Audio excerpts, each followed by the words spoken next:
Assalamualaikum warahmatullahi wabarakatuh. Shalom, Om Swastiastu, Namo Buddhaya, Salam Kebajikan. Yang terhormat Ibu Riri Rengganis, M.Hum, selaku dosen pengampu mata kuliah Bahasa Indonesia dan teman-teman yang saya banggakan. Pada kesempatan kali ini, kelompok kami akan mempresentasikan materi tentang penulisan proposal, laporan penelitian, dan artikel. Adapun anggota dari kelompok kami yakni Dita Ayu Wulandari dengan NIM 028, Muhammad Aditya Syafiuddin dengan NIM 165, Nazwa Purita Binasesa dengan NIM 324, Andre Wijaya dengan NIM 334, M Fasihulisan dengan NIM 485, Vanessa Amalia dengan NIM 589, dan Rizaldi Hakim Baihaki dengan NIM 663. Materi pertama yang akan kita bahas yakni proposal. Secara etimologis, proposal berasal dari bahasa Inggris yakni purpose yang artinya permohonan atau pengajuan. Proposal berarti mengajukan usulan suatu rancangan kegiatan kerja. Proposal terdiri dari beberapa jenis seperti proposal bisnis, proposal kegiatan, proposal proyek, dan proposal penelitian. Pada kesempatan kali ini kita akan membahas lebih lanjut tentang proposal penelitian. Manfaat penulisan proposal. Proposal penelitian ditulis agar peneliti mendapat persetujuan dari suatu pihak untuk melakukan kegiatan yang telah dirancang, sehingga tiada hambatan dari suatu pihak manapun selama penelitian berlangsung. Kerangka proposal penelitian. Kerangka proposal penelitian adalah struktur rancangan penyusunan penelitian atau kegiatan yang ditulis bab per bab hingga subbab. Kerangka proposal terdiri dari beberapa bagian yaitu 1. Latar belakang masalah, 2. Rumusan masalah penelitian, 3. Tujuan penelitian, 4. Tinjauan pustaka dan kerangka teori, 5. Metode penelitian, 6. Daftar rujukan. Latar belakang masalah menjelaskan mengapa penelitian perlu dilakukan dan apa yang menjadi latar belakang masalah yang akan diteliti. Rumusan masalah penelitian menjelaskan permasalahan yang akan dijawab dalam penelitian. Tujuan penelitian menjelaskan apa yang ingin dicapai dalam penelitian. Tinjauan pustaka dan kerangka teori menjelaskan teori-teori yang relevan dengan penelitian dan bagaimana teori-teori tersebut akan digunakan dalam penelitian. Metode penelitian menjelaskan bagaimana penelitian akan dilakukan termasuk teknik pengumpulan data dan analisis data. Daftar rujukan berisi sumber-sumber yang digunakan dalam penelitian. Penyusunan kerangka proposal penting untuk membuat proposal penelitian dapat disusun dengan baik dan sistematis. Sistematika proposal penelitian. Sistematika proposal penelitian diawali dengan halaman sampul. Di sini tertera logo universitas, dan juga judul dan juga tahun di mana ia membuat laporan proposal penelitian. Dilanjutkan dengan halaman persetujuan yang mana disetujui oleh dosen pengampu atau dosen pembimbing. Dilanjutkan dengan bab 1 yaitu tentang pendahuluan yang mana di dalamnya terdapat latar belakang, rumusan masalah, tujuan penelitian, hipotesis tindakan jika diperlukan, manfaat penelitian, ruang lingkup dan keterbatasan penelitian, dan juga definisi operasional. Yang pertama adalah latar belakang. Latar belakang adalah penjelasan mengenai mengapa masalah tersebut diangkat, sehingga menjadi sebuah penelitian. Dilanjutkan dengan rumusan masalah, berisi mengenai kajian pada berbagai permasalahan yang muncul. Permasalahan ini kemudian dipilih lagi berdasarkan maksud, tujuan, dan ruang lingkup penelitiannya. Yang ketiga yaitu tujuan penelitian. Tujuan penelitian merupakan pemaparan tujuan dan target dari penelitian ini. Dilanjutkan dengan hipotesis penelitian jika diperlukan.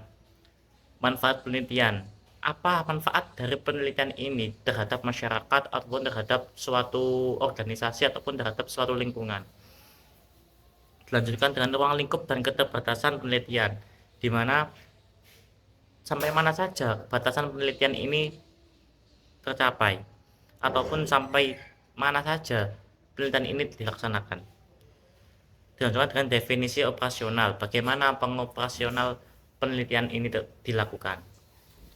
Yang kedua adalah bab 2 adalah berisi tentang kajian pustaka yang di dalamnya terdapat penelitian terdahulu yang relevan dan juga teori yang digunakan.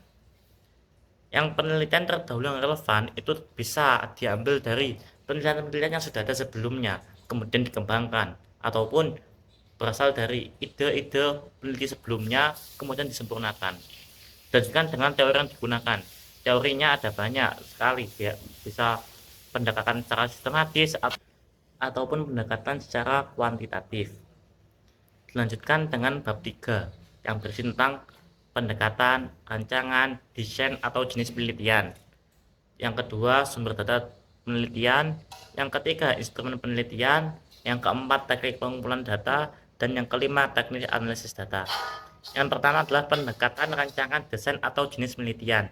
Jenis penelitian bisa penelitian secara kuantitatif ataupun secara kualitatif. Sedangkan sumber data penelitian itu bisa diambil dari survei ataupun bisa diambil langsung ke suatu budaya ataupun cagar alam. Terus instrumen penelitian adalah alat-alat apa saja yang kita gunakan dalam penelitian tersebut. Terus teknik pengumpulan data bisa secara daring ataupun bisa secara langsung door to door. Terus teknik analisis data yang terakhir yaitu teknik analisis data, yang mana di situ menjelaskan tentang bagaimana kita menganalisis data-data yang kita peroleh dari penelitian yang telah kita lakukan. Kaidah kebahasaan proposal penelitian. Yang pertama yakni pernyataan argumentatif. Pernyataan argumentatif merupakan pernyataan yang berisikan suatu data dan fakta yang akurat sehingga dapat meyakinkan para pembaca. Yang kedua yakni pernyataan persuasif yang diutarakan dengan tujuan untuk membujuk, mengajak para penerima usulan agar dapat menerima usulan yang telah kita ajukan. Yang ketiga yakni kata kerja tindakan yang berisikan langkah-langkah yang akan dilakukan pada saat penelitian dan metode penelitian apa yang akan kita lakukan ke depannya. Yang keempat yakni kata pendefinisian digunakan untuk mendefinisikan suatu hal yang terdapat dalam proposal seperti kata adalah, ialah, yakni, merupakan, dan lain-lain. Yang kelima yakni kata perincian yang berisikan rincian waktu penelitian yang akan kita lakukan ke depannya atau suatu tahapan kegiatan memerlukan berapa lama waktu yang akan dilakukan. Yang keenam yakni kata keakanan yang berkaitan dengan suatu peristiwa dan waktu yang akan terjadi ke depannya, seperti kata akan, diharapkan, direncanakan, dan lain-lain. Yang terakhir yakni kata denotatif. Kata denotatif diperlukan dalam penulisan proposal agar proposal tidak ambigu atau bermakna ganda. Laporan penelitian merupakan karya ilmiah resmi, baik penelitian yang dilaksanakan di dalam kehidupan masyarakat, di kelas, di laboratorium, maupun laporan kegiatan penciptaan karya seni yang disertai pertanggungjawaban ilmiah. Manfaat laporan penelitian: menyampaikan informasi seputar penelitian yang sudah dibuat oleh penulis. Laporan penelitian berisikan informasi dapat berguna untuk pengembangan ilmu, pengetahuan, maupun informasi yang bermanfaat bagi masyarakat. Baik, untuk bagian-bagian laporan penelitian yaitu dibagi ke dalam 15 bagian. Yang pertama adalah halaman judul. Halaman judul ialah pernyataan keperluan, di dalamnya mengungkapkan kepentingan apa laporan penelitian disusun, berisikan logo atau lambang departemen atau lembaga, nama penulis, nama lembaga, tahun penyusun. Yang kedua, halaman persetujuan. Halaman persetujuan berisi pemberian persetujuan dari pembimbing. Halaman persetujuan terdiri dari nama penulis, judul tulisan, tanggal persetujuan, tanda tangan pembimbing. Yang ketiga, halaman pengesahan.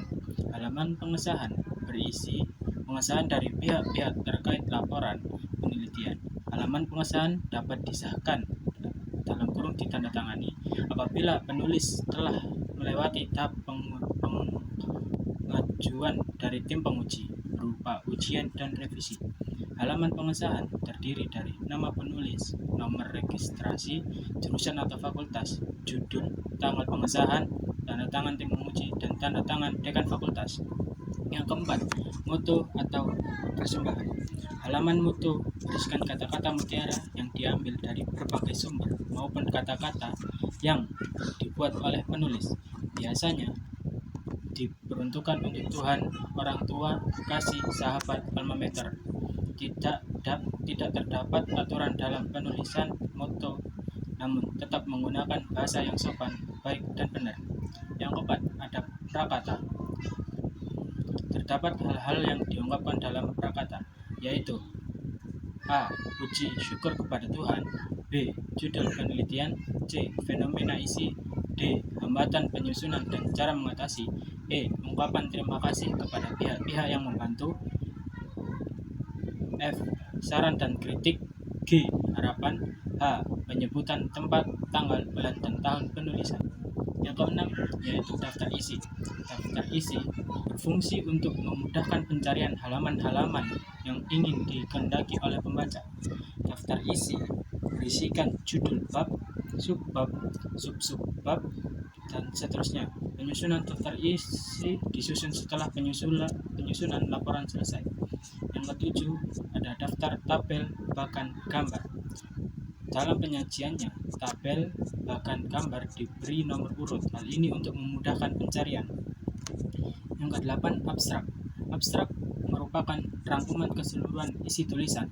Abstrak memuat latar belakang masalah penelitian, metode yang digunakan, dan hasil penelitian.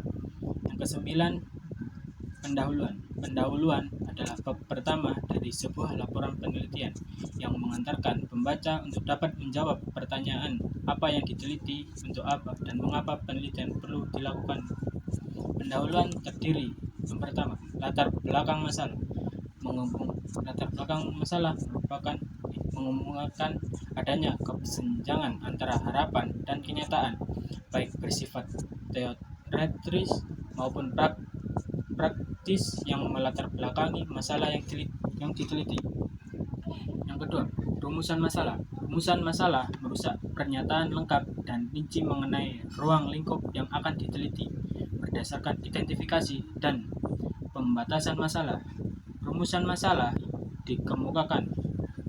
Rumusan yang spesifik dari masalah yang akan dipecahkan. Pada bagian ini disusun secara singkat, padat, dan jelas serta dituangkan dalam bentuk kalimatnya. Yang ketiga, tujuan penelitian. Tujuan penelitian mengungkapkan sasaran yang ingin dicapai dalam penelitian. Isi dan rumus tujuan penelitian mengacu pada isi dan rumusan masalah penelitian.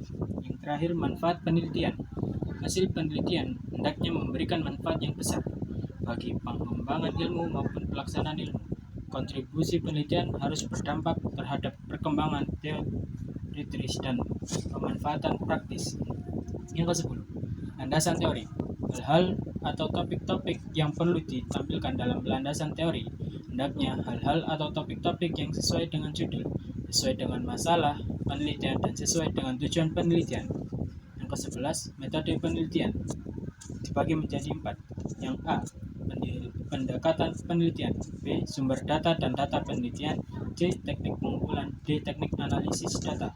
Yang ke-12, hasil dan pembahasan. Tujuan hasil dan pembahasan adalah A, menjawab masalah penelitian atau menunjukkan bagaimana tujuan penelitian dicapai, menafsirkan temuan-temuan penelitian. B, mengintegrasikan temuan penelitian ke dalam kumpulan pengetahuan yang telah mapan. C, memodifikasi teori yang ada atau menyusun teori baru. D, menjelaskan implikasi lain dari hasil penelitian, termasuk keterbatasan temuan-temuan penelitian. 13. Simpulan dan implikasi. Simpulan adalah hasil penelitian yang merupakan jawaban terhadap permasalahan yang telah ditetapkan pada bab pendahuluan. 14. Daftar rujukan. Daftar rujukan adalah kumpulan buku atau sumber lain yang benar-benar diacu atau dirujuk sebagai sumber penulisan. 15. Lampiran. Lampiran berisikan dokumen tambahan yang disertakan dalam skripsi, berisi hasil dari suatu penelitian, baik berupa foto, hasil penelitian, dan lain sebagainya. Selanjutnya, kaidah kebahasaan laporan ilmiah. Kaidah kebahasaan laporan ilmiah dibagi menjadi 6, yaitu kesesuaian gaya bahasa, kehematan bahasa, konsistensi tenses, penggunaan kata baku, rujukan dan kutipan, serta gaya penulisan.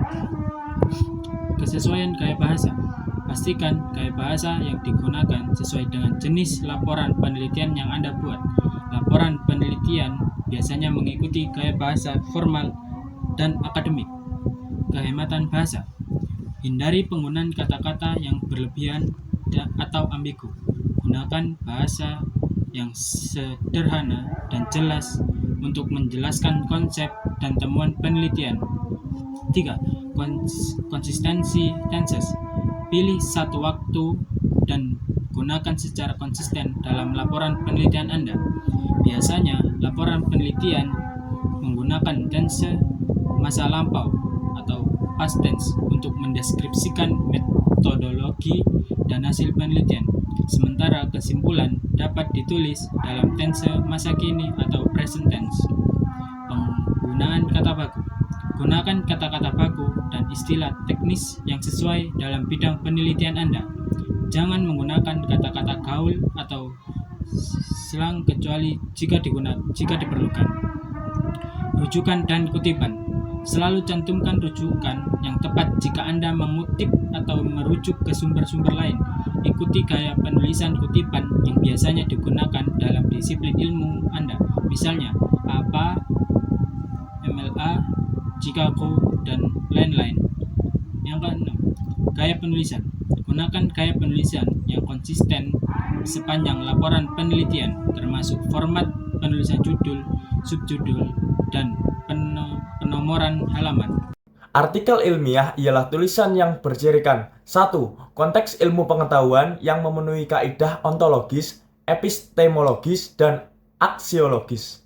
2. Mengacu pada evidensi dan fakta. 3. Dapat dikaji ulang dan digeneralisasikan. 4. Memenuhi standar organisasi tulisan akademik.